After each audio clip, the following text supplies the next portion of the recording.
अस्सलाम वालेकुम साथियों। वफ़्त तरमीमी बिल आज संसद के अंदर पेश किया जाएगा भारतीय जनता पार्टी की तरफ से।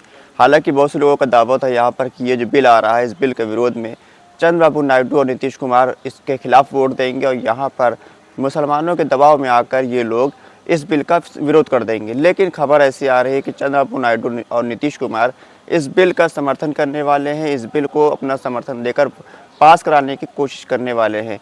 कल चंद्रबाबू नायडू ने पहले उनकी पार्टी की तरफ से व्हिप जारी करी गई अपने सांसदों को कि वहाँ पर जब कोई भी बिल आएगा संसद के अंदर उसको पास कराने के लिए आपको वहाँ पर हाजिर रहना है।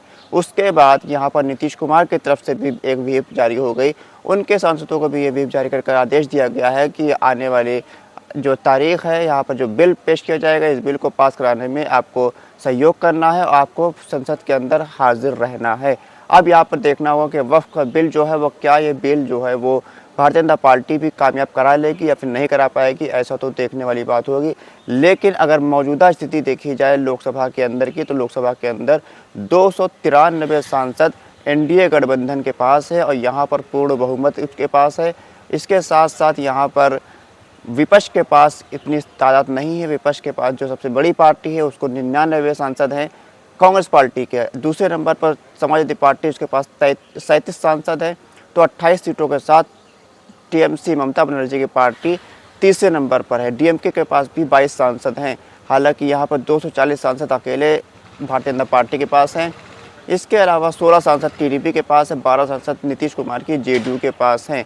और यहाँ पर देखना होगा कि कौन सी पार्टी है जो इस बिल का समर्थन कर रही है। तो यहाँ पर समर्थन करने वाली पार्टियों के नाम है Bharatiya Janata party, TDP, JDU, Ramvilas Paswan की एलजेपी, इसके अलावा एजीपी, इस तरह की पार्टी इस बिल का समर्थन कर रही। तो विरोध करने वाली पार्टियों में भी यहाँ पर है Congress, Samajwadi party, AIMIM, Indian Union Muslim League, TMC, NCP Sharad Pawar वाली पार्टी, शिवसेना उद्धव ठाकरे की पार्टी, इसके अलावा अकाली दल और आज़ाद समाज पार्टी, ये सब पार्टियाँ इस बिल का विरोध कर रही हैं। अब देखना होगा कि इस बिल जो संसद के अंदर जब पेश किया जाएगा उसके बाद 8 घंटा डिबेट चलेगी और यहाँ पर एक बहुत ही बड़ा चीज़ देखने को होगी, कौन सी पार्टी होगी बिल के विरोध में जो बयानबाजी होगी या फिर बिल के समर्थन में बयानबाजी होगी, डिबेट होगी, उसमें कौन सी पार्टी क्या भाषण देती है, क्या बात बोलती है। क्योंकि आपको देखा होगा कि जब कोई बिल आता है तो कुछ सांसद होते हैं, कुछ पार्टियाँ ऐसी होती हैं जो संसद से वॉकआउट कर देती है विरोध के नाम पर। हालांकि जो वॉकआउट करते हैं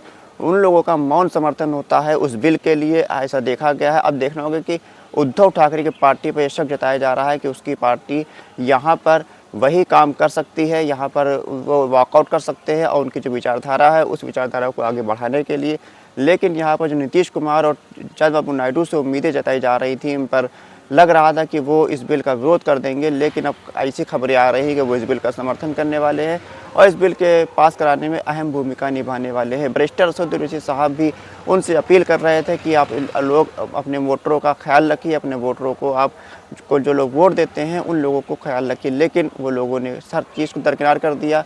सारे मुसलमानों के जो दबाव की कोशिश थी वो सब दरकिनार कर दिया और यहाँ पर भारतीय जनता पार्टी को समर्थन करने की पूरी कोशिश ये लोग कर रहे हैं।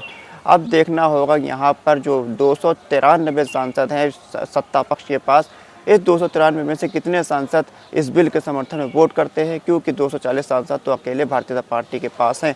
तो वही तकरीबन 250 के आसपास सांसद विपक्ष के पास भी है। अब देखना होगा कि ये सांसद कितनी तादाद में वोट करते हैं, कौन से सांसद हैं जो सदन से नाराज़ रहते हैं। आपकी राय कमेंट बॉक्स में हमको ज़रूर बताइए, क्या इस बिल को आज भारतीय जनता पार्टी पास करा पाएगी या नहीं करा पाएगी, या फिर एमआईएम पार्टी इसको फेल करने में कामयाब रहेगी। खुदा हाफिज़।